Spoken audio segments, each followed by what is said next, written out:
is culture? To a sociologist, everything made or thought of is an expression of culture. It's a system of ideas, values, beliefs, knowledge, norms, customs, and technology shared by almost everyone in a particular society. We express our culture continuously in the way we dress, the types of foods we eat, our language, and other activities. We learn our culture from our forebears and then pass it on down to future generations. So, culture includes all learned behavior. It also consists of both the non material aspects of a society, such as our language, ideas, and values, and the material aspects, such as houses, cars, clothes.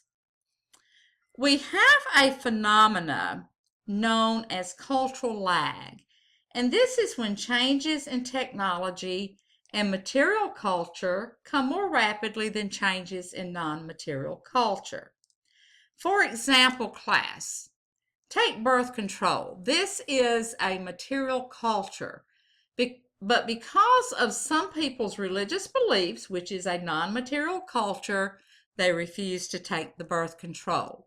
We say they are suffering from cultural lag.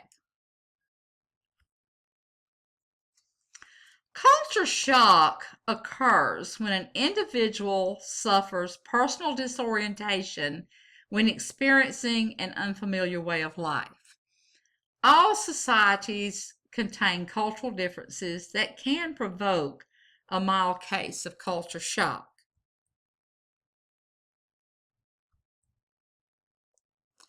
There are four elements of culture. The first element is symbols. A symbol is something used to represent something else, and the existence of culture is dependent on people's ability to create and understand symbols. Some examples would be words, numbers, flags, crosses, throwing kisses. They're all symbols. They all convey a particular meaning. The most important set of symbols is language. It is the main factor in our ability to transmit culture. So the learning of culture takes place through language. And a lot of people believe that if you lose the language, then you're going to lose the culture. Values are ideas shared by people in a society about what is important and worthwhile. Most of our basic values are learned early in life from our family, friends, other sources within society, and these values become part of our personalities. Since values are a learned cultural product, they do differ from one society to the next. Now, values are broad principles that underlie our beliefs, and all a belief is a specific statement that people hold to be true.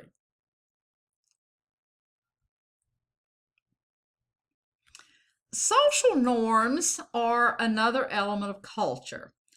Norms are rules of conduct or social expectations for behavior. William G. Sumner identified two types of norms, which he labeled folkways and mores. Folkways are customs. They're learned in interaction with others and are passed down from generation to generation. Mores, reactions to their violations, are serious. They are norms that are widely observed, and they do have great moral significance. An easy way to remember the difference between a folkway and a norm or more: folkways distinguish between right and rude, where mores distinguish between right and wrong. But both of them are rules for proper conduct. Now, a lot of students tend to get ethnocentrism and cultural relativism confused. So you need to find a way to dot your I's and cross your T's. Ethnocentrism is the attitude that one's own culture, one's own group, one's own behaviors are superior to others. And I do want to say that most groups in any society tend to be ethnocentric. For example, America as a whole, religion, and we can look at many ways that different people tend to be ethnocentric. But it's the practice of judging another culture by the standard of one's own culture. Cultural relativism is the belief that cultures must be judged on their own terms rather than by the standards of another culture.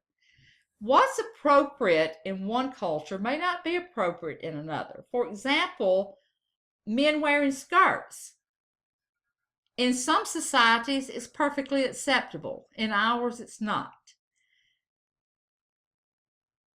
In hunting and gathering societies, being fat has survival value and serves as a source of admiration. But in America, being fat is considered to be unhealthy. So it's really important to not compare your culture to another culture. Cultural relativism is the practice of evaluating a culture by its own standards. Although cultures vary in their symbols, language, and behavior, all cultures share some basic concerns which are known as cultural universals. These are traits that are found in every known culture. Just to give you a couple of examples, the family is to oversee the care and upbringing of children. This is a cultural universal. Funeral rites is a cultural universal. So is the incest taboo.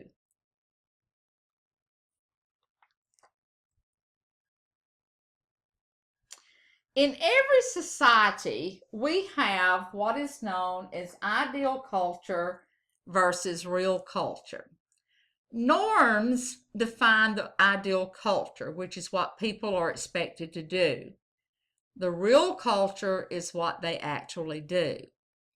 For example, most adults acknowledge the importance of sexual fidelity in a marriage. This is the ideal culture. But class, in reality, stats show that over half of married men and women report some form of extramarital affair.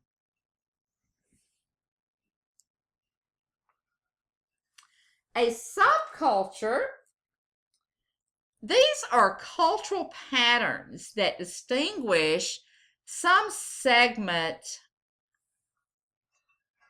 of a society's population. There are groups of people who share in the main culture of a society, but they also have their own distinctive values, norms, and lifestyles.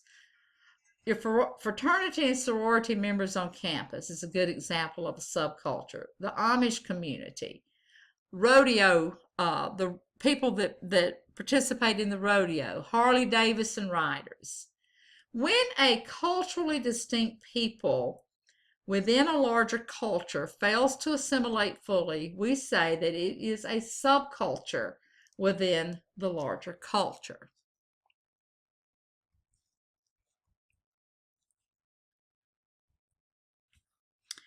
A counterculture, this is a subculture that contradicts the norms and values of the dominant society.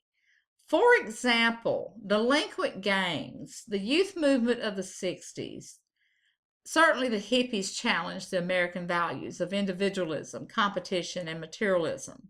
The neo-Nazi movement in Germany, the Ku Klux Klan in the United States.